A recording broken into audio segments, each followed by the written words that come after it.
Welcome to NSTV news. నేను సౌజన్య. ముందుగా ముఖ్యాంశాలు.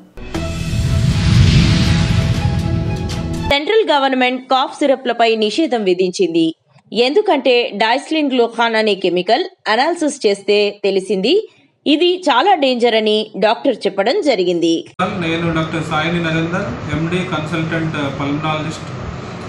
ఈరోజు మనము చూస్తున్నట్లయితే సెంట్రల్ గవర్నమెంట్ కొన్ని రకాల కాఫ్ సిరప్ మీద నిషేధం విధించింది. ఎందుకంటే కొన్ని రకాల కాఫ్ సిరప్లో డైఇథిలిన్ గ్లైకాల్ అనే కెమికల్ మనకు అనాలిసిస్ చేస్తే అందులో దొరకడం జరిగింది. అది చాలా డేంజరస్ సబ్స్టెన్స్ ఫర్ మనుషులకు. అది చాలా డేంజరస్ సబ్స్టెన్స్. దానివల్ల నర్వస్ సిస్టమ్ మీద ఎఫెక్ట్ పడి ఊపిరి తీసుకునే సెంటర్ డిప్రెషన్ గురై ఊపిరి తీసుకోవడం ఇబ్బంది అయ్యి దానివల్ల ప్రాణాపాయం జరిగింది ఆ చిన్నపిల్లలలో. సో ఎటువంటి కాఫ్ సిరప్ అయినా అసలు కాఫ్ దేనివల్ల వచ్చింది అనే దాన్ని మనం డయాగ్నోజ్ చేసి దానికి తగ్గట్టుగా మందులు వాడాలి. చాలామంది ఇప్పుడు కాఫ్ అనేది చాలా రకాలుగా ఉంటుంది. అది ఊపిరితిత్తులలో సమస్య రావచ్చు, గుండెలో సమస్య రావచ్చు, లేకుంటే నార్మల్ థ్రోట్ ఇన్ఫెక్షన్ అయి ఉండొచ్చు, లారింజైటిస్ అంటే స్వరపేటికలో ఇబ్బందులు ఉన్నా, లేకుంటే గాలి గొట్టంలో ఇన్ఫెక్షన్ ఉన్న, ఊపిరికి సంబంధించి ముక్కు నుండి ఊపిరితిత్తుల వరకు అండ్ గుండె అండ్ వేరే ఇతర అవయవాలలో ఇబ్బందులైనా కానీ కాఫ్ రావచ్చు. ప్రతి దానికి ఈ ఒక్క కాఫ్ సిరప్ అనేది పరిష్కారం కాదు. బట్ మన సొసైటీలో చాలామంది ఏమనుకుంటారు, దగ్గు వస్తే దగ్గు సిరప్ కావాలనుకుంటారు. అట్లా చేయకుండా కాఫ్ దేనివల్ల వచ్చింది అనేది ఐడెంటిఫై చేసి దాన్ని ట్రీట్ చేస్తే ఏ కాఫ్ సిరప్ వాడాల్సిన అవసరం ఉండదు. ఎందుకంటే ఈ కాఫ్ సిరప్ల వల్ల చాలా ఇబ్బందులు ఉన్నాయి. కాఫ్ సిరప్లకు అడిక్ట్ అయిన వాళ్ళు ఉన్నారు. కొద్దిమంది నిద్ర కోసం వాడుతారు, కొద్దిమంది మత్తు కోసం వాడుతున్నారు, కొద్దిమంది చిన్నపిల్లలు పడుకోవడానికి కూడా వాడుతున్నారు. సో ఇలాంటివి జరగడం ఆగిపోవాలంటే over the counter without any prescription cough సిరప్లు వాడడం అనేది మానేయాలి. ఇది అందరూ గమనించి దీన్ని గమనించగలరని మనవి. Thank you.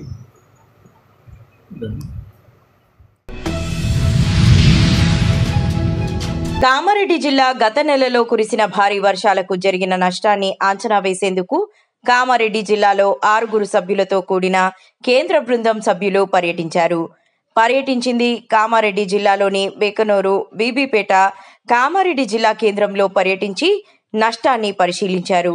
బెకనూరు మండలంలో దాసమకుంటను కేంద్ర బృందం సభ్యులు పరిశీలించారు. బెకనూరు మండలం అంతంపల్లి గ్రామంలోని పంచాయతీ రోడ్డును కేంద్ర బృందం సభ్యులు పరిశీలించారు.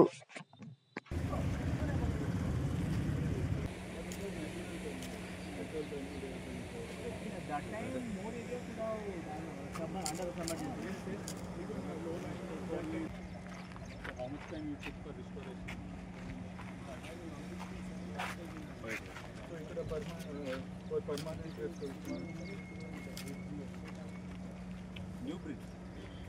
When it was constructed.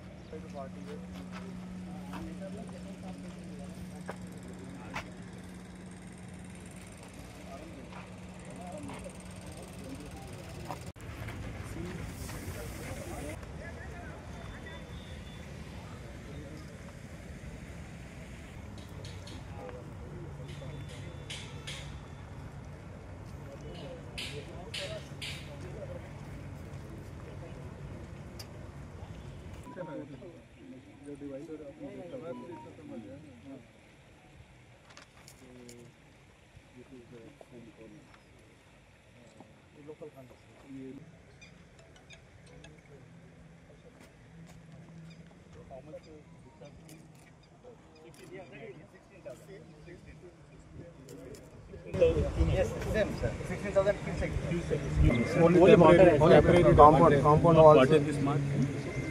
These also sir. These also submerged. Sir, water, all this yellow is affected area.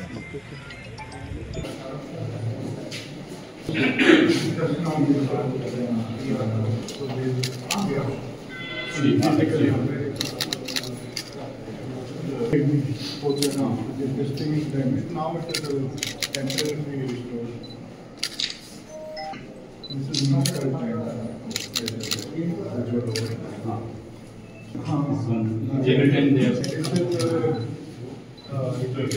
Coated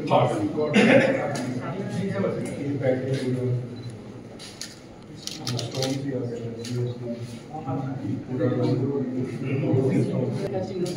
It will even the plant will also give loss, crop is also loss, and again you have to work to remove this sand and temporary restore Kamareddy Yellareddy main road निकलेगा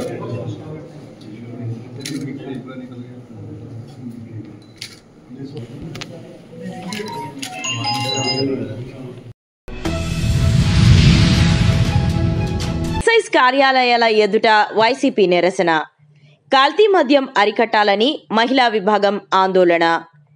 తిరుపతిలో కల్తీ మద్యం, CM down down అంటూ నినాదాలు. కూటమి ప్రభుత్వం నేతల్ని వెంటనే arrest చేయాలని డిమాండ్.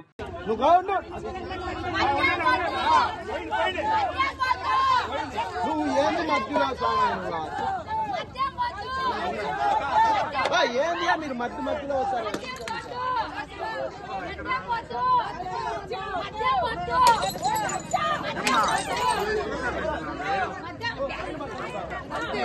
చిన్నగా చిన్నగా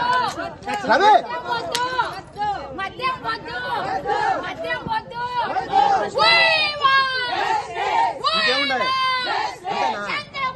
రమ్మను అందరికి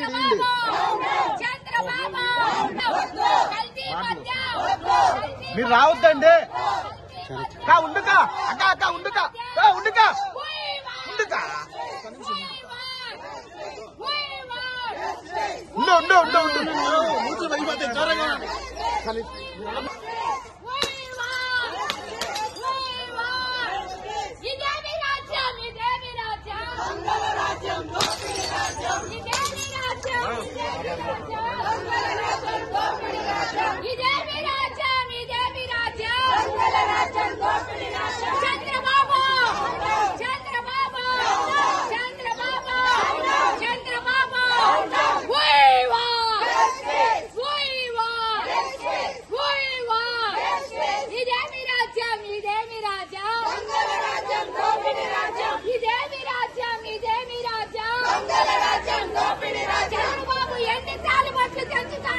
చూడండి, చంద్రబాబు నాయుడు గారు అంత వరస్ట్ ఎవరు లేరు.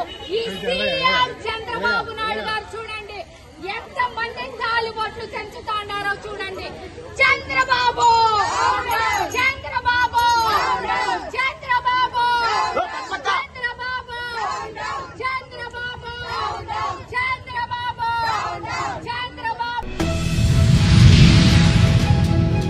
కామారెడ్డి జిల్లా పిట్లం మండల కేంద్రంలో జల్ జీవన్ మహిళా సాధికారత సంస్థ ఆధ్వర్యంలో మహిళలకు ఉచిత టైలరింగ్ శిక్షణ తీసుకున్న 28 మందికి సర్టిఫికేట్లు అందించడం జరిగింది.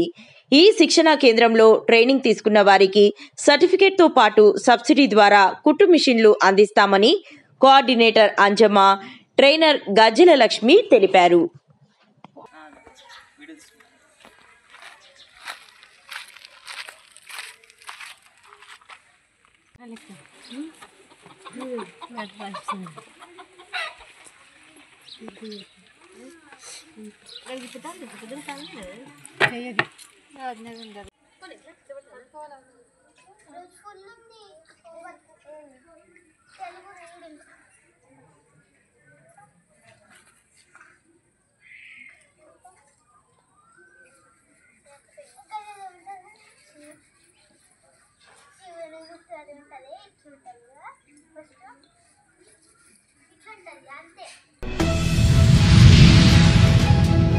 బంగారుపాలెం మండల కేంద్రంలోని మామిడికాయల మండిలో మామిడి ధర సాధనకై ఈ నెల 15వ తేదీ జరిగే మామిడి రైతుల సదస్సును విజయవంతం చేయాలని మామిడికాయల మండి ఆవరణలో పాత్రికేయుల సమావేశంలో ఉమ్మడి చిత్తూరు జిల్లా రైతులకు, మామిడి రైతు సంఘ నాయకులకు విజ్ఞప్తి చేశారు.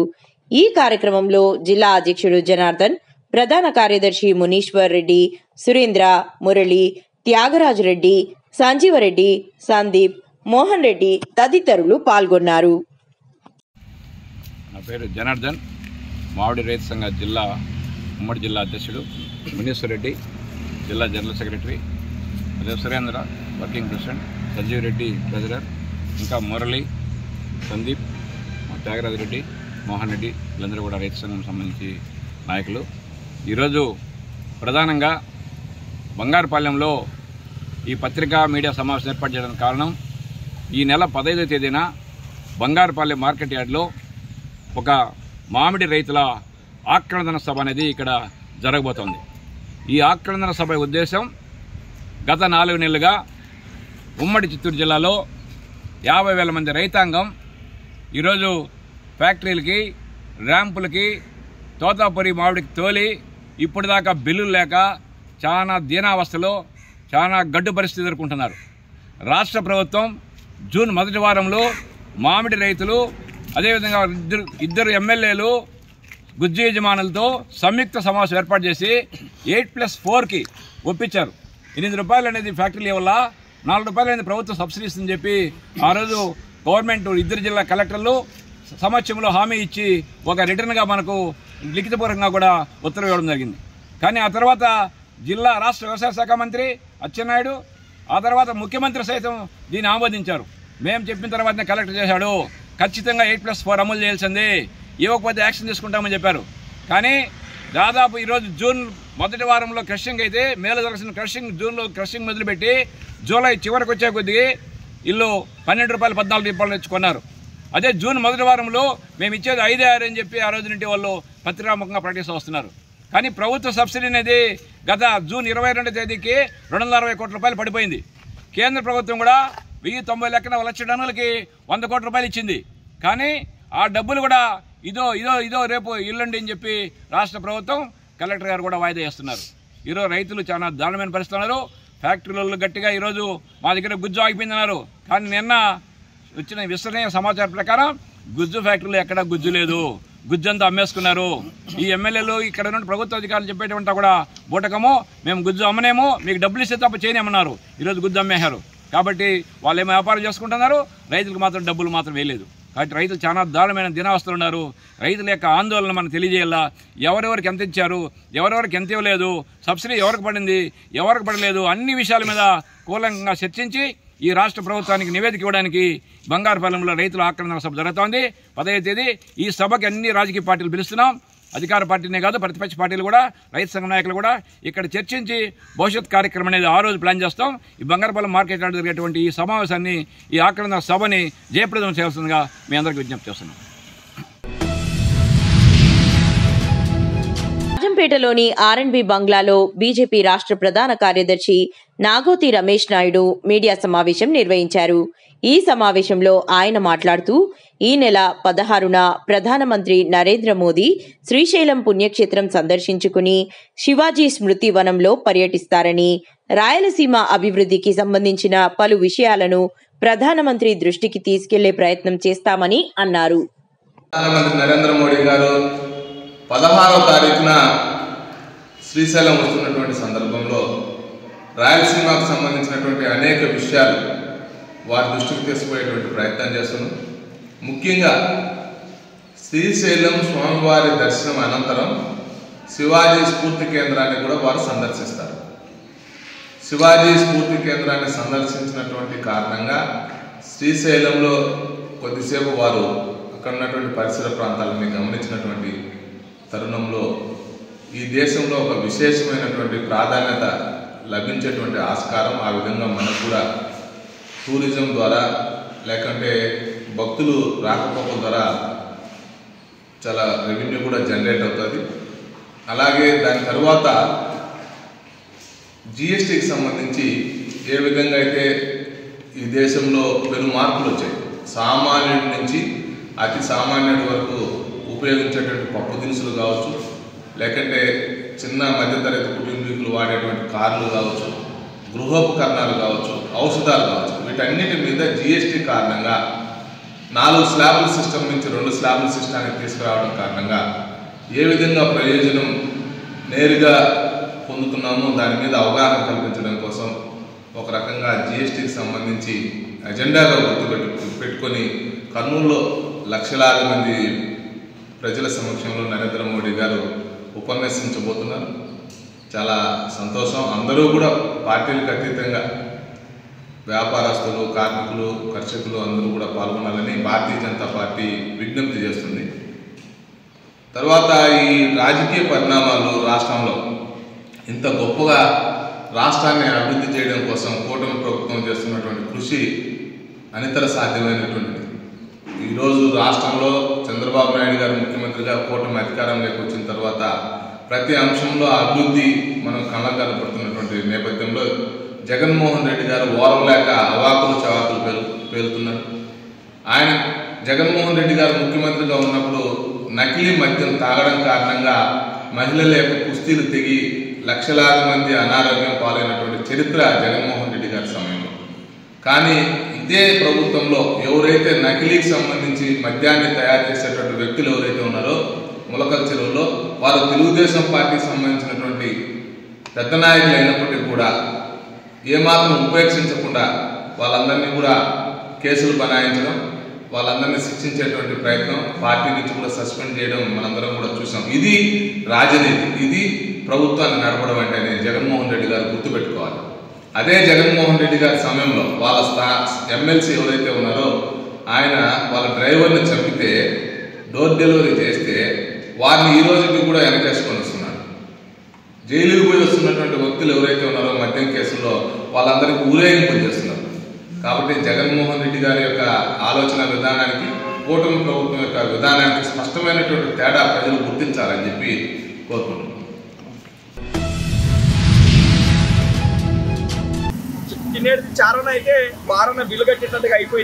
కరీంనగర్ జిల్లా కేంద్రంలోని తెలంగాణ చౌక్ వద్ద గల గీతా భవన్ హోటల్ ముందు పార్కింగ్ చేస్తున్నటువంటి వాహనాలతో ప్రజలు తీవ్ర ఇబ్బందులు పడుతున్నారని, హోటల్ వారికి పార్కింగ్ లేకుండా పర్మిషన్ ఎలా వచ్చిందని, రోడ్డుపై పార్క్ చేస్తున్న వెహికల్స్ మీద ట్రాఫిక్ పోలీసులు దృష్టి సారించాలని, ఇట్టి విషయంపై ఎన్ఎస్టీవీ ప్రతినిధి ట్రాఫిక్ ఏసీపీ వివరణ కోరగా ఆయన స్పందిస్తూ గీతాభవన్ హోటల్ వద్ద పార్క్ చేస్తున్నటువంటి వెహికల్స్ విషయంలో యాజమాన్యానికి నోటీసులు ఇస్తామని, హోటల్ వారు వెంటనే పార్కింగ్ ఏర్పాటు చేసుకునేలా చర్యలు తీసుకుంటామని తెలియజేశారు. కరీంనగర్ జిల్లా హెడ్ క్వార్టర్ తెలంగాణ చౌక్ దగ్గర గీతాభవన్ అని హోటల్ ఉన్నది. ఈ గీతాభవన్లో వాస్తవానికి ఇక్కడ ఫుల్ ట్రాఫిక్ అవుతుంది, మెయిన్ రోడ్డు మీద ఉన్నది.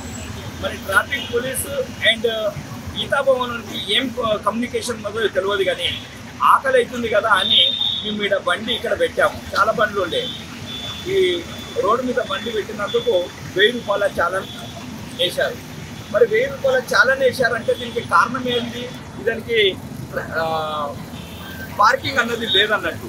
ఒకవేళ పార్కింగ్ లేనట్టయితే ఇక్కడ ఉన్న బండ్లన్నీ ఏవైతే ఉన్నాయో అవి అన్నిటి మీద చాలన్ పడాలి.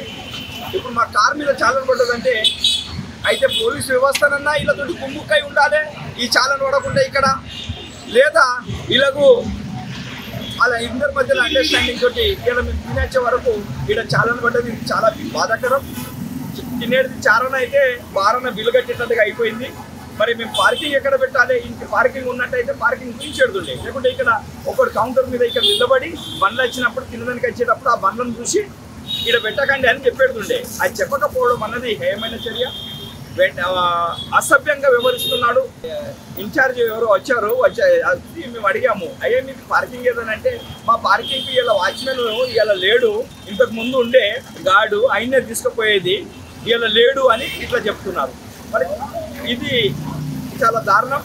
మరి ఇలా ఆయన లేనందుకు ఇలా మాకు పార్కింగ్ ఇది చాలా పడ్డది కనుక దీన్ని పూర్తిగా ఇదే గీతాభవన్ యజమాన్యమే చెల్లించారు. 50 సంవత్సరాల చరిత్ర ఉన్నది మా హోటల్కు అని అంటున్నాడు. అంటే కారణం ఏంటంటే 50 సంవత్సరాల దాకా ఇక్కడ పార్కింగ్ లేకున్నా కానీ పార్కింగ్లో ఇట్లా పెట్టిందంటే పోలీసులకు ఫ్రీ భోజనాలు ఇచ్చిండు అన్నట్టుగా, లేదా మీద హాల్ ఉంటే హాల్ అన్నది 50% ఇచ్చాడు అన్నట్టుగా, ఈ మాదిరిగా వాళ్ళు నడిపించుకున్నారు, మేనేజ్ చేసుకున్నారు. కనుక ఇక్కడ ఎంత బండ్లున్నా కానీ అవి నో పార్కింగ్లో ఉన్నా కానీ అవి చాలన్ పడకుండా ఉన్నాయి. ఇది వేరే వాళ్ళ దగ్గరనైతేనేమో చాలన్ల మీద చాలన్లు పడుతున్నాయి. ఇది హేయమైన చర్య. దీని మీద చర్యలు జరగాలని మేము కోరుకుంటున్నాం. మేము మున్సిపల్ కమిషనర్ను కోరుకుంటున్నాం, అదే మాదిరిగా కలెక్టర్ని కోరుకుంటున్నాం. ఈ ట్రాఫిక్ లేకుండా పూర్తిగా క్లీన్ చేయాలని, లేదా ఇంటి పార్కింగ్ లేనట్టయితే హోటల్ను మూసివేయాలని మేము డిమాండ్ చేస్తాం.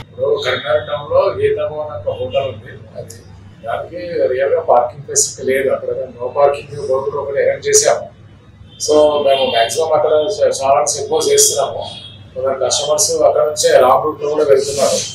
సో అది కూడా మేము డ్రైవ్ చేస్తున్నాము. సో మీ వెహికల్స్ ఏమైనా ఉంటే అక్కడ వాళ్ళకి అడగండి.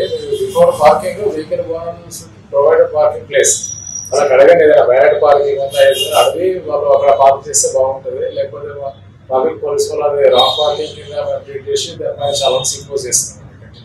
సో అది మున్సిపల్ అథారిటీస్ వాళ్ళు చూసుకుంటారు. జనరల్ గా పార్కింగ్ ప్లేస్ ఉంటేనే వాళ్ళకు ట్రేడ్ లైసెన్స్ ఇవ్వాలి. సో అది ఆ సబ్జెక్ట్ వాళ్ళకు కూడా కొంత వస్తుంది. అది సో మేము కూడా చెప్తున్నాము వాళ్ళకు, కస్టమర్స్ కు చెప్పండి వ్యాన్ పార్కింగ్ ప్రొవైడ్ చేయండి, లేదా అన్నెసరీగా ఇష్యూస్ అవుతాయని చెప్తున్నాము. ఓకే, రోడ్డు మీద పార్క్ చేస్తే యాక్షన్ మేమే తీసుకుంటాము. ట్రాఫిక్ ఇబ్బంది కాబట్టి జనరల్ గా యాక్షన్ తీసుకుంటున్నాము. నిన్న కూడా ఆ రకంగా ఒక కారు ఒకటి అక్కడ రోడ్డు మీద పార్క్ చేస్తే మా ట్రాఫిక్ పోలీస్ వాళ్ళు అక్కడికి వెళ్ళారు. 2 కార్లు పార్క్ చేస్తున్నప్పుడు మా వాళ్ళు ట్రైన్ వేస్తే అమ్మతరం వెళ్ళినప్పుడు అక్కడ చూశాడు 2 కార్లు ఉన్నాయని. సో సైరన్ వేసిన తర్వాత ఒక కారు వాళ్ళు తీసి వెళ్ళిపోయారు. ఇంకొక కారు వెళ్ళకపోతే దానిపైన నో పార్కింగ్ చాలా ఇంపోజ్ చేయడం జరిగింది. దాని సందర్భంగా మేము ప్రజలకు కూడా విచారించి గీతమన్ వాళ్ళకు కూడా మేము చెప్తాము అక్కడ కస్టమర్స్ కు పార్క్ చేయదు, ఎన్నో ట్రాఫిక్ ఇబ్బంది కావాలి చెప్తాము. ఎందుకంటే సిరిసిల్ల చూసే ట్రాఫిక్ అక్కడ అబ్స్ట్రక్షన్ అవుతా ఉంటుంది. ఈవినింగ్ అవర్స్ మార్నింగ్ అవర్స్ మేము రెగ్యులర్ గా యాక్షన్ తీసుకుంటాము. వాళ్ళకు కూడా చెప్పి నోటీసెస్ సర్వ్ చేస్తాం గీతమన్ వాళ్ళు. కరీంనగర్ జిల్లా కొత్తపల్లి మండలంలోని చింతకుంట గ్రామంలో ఈరోజు ఉదయం నుండి నిర్వహిస్తున్న కాటన్ సర్చ్ కార్యక్రమంలో ప్రాపర్ డాక్యుమెంట్స్ లేని వెహికల్స్ని పట్టుకోవడం జరిగింది. 89 2 వీలర్స్, 29 ఆటోస్, 1 ట్రాక్టర్ని పట్టుకున్నారు. ఈ కార్యక్రమంలో Karimnagar additional DCP Venkataramana, rural ACP Vijay Kumar, సిఐలు సదన్ కుమార్, పుల్లయ్య, బిల్లా, కోటేశ్వర్, ప్రదీప్ కుమార్ మరియు పోలీస్ అధికారులు 50 మంది సిబ్బంది పాల్గొన్నారు. గుడ్ మార్నింగ్ అందరికీ. నా పేరు అనిల్ కుమార్. నేను సైబర్ క్రైమ్ సెల్లో వర్క్ చేస్తున్నా. ఫోన్లో కానీ లేదా ప్రతిరోజు నిత్యం జరిగే మన ఫోన్లో కానీ చూస్తున్నది ఏంటంటే సైబర్ రూరల్ ఇన్స్పెక్టర్ కార్యక్రమం నిర్వహించడం జరుగుతున్నది. అందులో భాగంగా మన గౌరవ ఏసీపీ గారిని స్టేజ్ మీదకి రావాల్సిందిగా కోరుతున్నాను. అలాగే సిఐ పుల్లన్న సార్ని స్టేజ్ మీదకి రావాల్సిందిగా, మిగిలిన సిఐలు అందరూ కూడా స్టేజ్ మీదకి రావాల్సిందిగా కోరుతున్నాను. సిఐ మానకొండూరు, సిఐ రూరల్, మిగిలిన ఆఫీసర్లు కూడా స్టేజ్ మీదకి రావాల్సిందిగా కోరుతున్నాను. ఈ యొక్క ప్రోగ్రాం అనేది గౌరవ సిపి గారి ఆదేశానుసారం కండక్ట్ చేయడం జరుగుతున్నది. ఇది మీ యొక్క సేఫ్టీ గురించే. ఇక్కడ ఏదైతే ఈ శాంతినగర్ ఉందో, శాంతినగర్ కానీ చింతకుంట కానీ ఈ ఏరియాలలో చాలామంది గుర్తించడం జరుగుతుంది. ఎవరు ఎందుకు ఉంటున్నారు, ఎన్ని రోజుల్లోనే ఉంటున్నారు, వాళ్ళకి ఏమన్నా క్రైమ్ హిస్టరీ ఉందా, అలాంటివన్నీ చెక్ చేయడం కోసం ఈ యొక్క కార్యక్రమం పబ్లిక్ సేఫ్టీ గురించి నిర్వహించడం జరుగుతున్నది. ఇందులోనే భాగంగా ఈరోజు మొత్తం ఒక 140 మంది పోలీస్ సిబ్బంది మొత్తం ఈ యొక్క కార్యక్రమంలో పాల్గొనడం జరిగింది. దాంట్లో ఏవైతే ప్రతి ఇల్లును కూడా చెక్ చేయడం జరుగుతున్నది. దానిలో భాగంగా ఎవరైతే కొత్త పర్సన్స్ ఉన్నారో వాళ్ళకి ఏమైనా క్రైమ్ హిస్టరీ ఉందా అని చెప్పేసి మా దగ్గర ఫింగర్ ప్రింట్ చెకింగ్ డివైస్ ఉంటుంది. ఆ డివైస్ సాయంతో వాళ్ళ యొక్క ఫోటోను తీసుకున్నా కానీ ఆ ఫోటో సాయంతో కూడా వాళ్ళ మీద పాత కేసులు ఏమైనా ఉన్నాయా అనేది కూడా చెక్ చేయడం జరుగుతున్నది. అట్లా కొంతమంది కూడా ఐడెంటిఫై అయ్యారు. వాళ్ళది కూడా అక్కడ వాళ్ళ సొంత ఏరియాలో వీళ్ళ యొక్క క్యారెక్టర్ ఎలా ఉంది అనేది కూడా వెరిఫై చేయడం జరుగుతున్నది. అందులోనే భాగంగా మీ యొక్క ఇక్కడ ముఖ్యంగా తెలియజేయండి ఏంటంటే చాలామంది టెనెంట్స్ ఉంటున్నారు, కిరాయిదారులే ఎక్కువ ఉంటున్నారు ఇక్కడ అసలు ఓనర్ల కన్నా. ప్రతి ఒక్క ఇంటి ఓనర్కి కానీ ఎవరైతే టెనెంట్స్ ఉన్నారో, కిరాయి వాళ్ళు ఉన్నారో వాళ్ళకి కూడా మీ యొక్క ఫామ్ కూడా ఇవ్వడం జరుగుతుంది ఈరోజు. ఆ ఫామ్ మీరు మాకు నింపి మాకు సబ్మిట్ చేసినట్టయితే మేము వాళ్ళ పైన ఎవరైతే మీరు ఓనర్స్ కిరాయికి ఇస్తున్నారో వాళ్ళకి ఏమైనా క్రిమినల్ హిస్టరీ ఉందా లేదా అనేది కూడా చెక్ చేసి మళ్ళీ వెరిఫికేషన్ చేసి మీకు ఇన్ఫర్మేషన్ చేయడం జరుగుతుంది. కాబట్టి ఆ యొక్క ఫామ్స్ కూడా తీసుకోవాలా. ఇప్పుడు మేము ఈ మీటింగ్ అయిపోయిన తర్వాత ఉంటుంది. అలాగే వెహికల్స్ కూడా చాలామంది మేము మొన్న ఒక వెహికల్ చెక్ చేస్తూ ఉంటే ఫైన్ వేసినాం. ఫైన్ వేస్తే ఆ బండి ఎక్కడిదంటే హైదరాబాద్లో దొంగతనం చేసిన బండి. అది నిన్న వచ్చి వాళ్ళు తీసుకెళ్లారు, హైదరాబాద్ పోలీస్ వాళ్ళు వచ్చేసి. అట్లాంటి వెహికల్స్ కూడా ఉన్నాయి. కాబట్టి మీరు ఏమైనా బండ్లు కొన్నా కానీ అలాంటి జాగ్రత్తలు తీసుకోండి. అధికారులు అలాగే ఈ ప్రోగ్రాం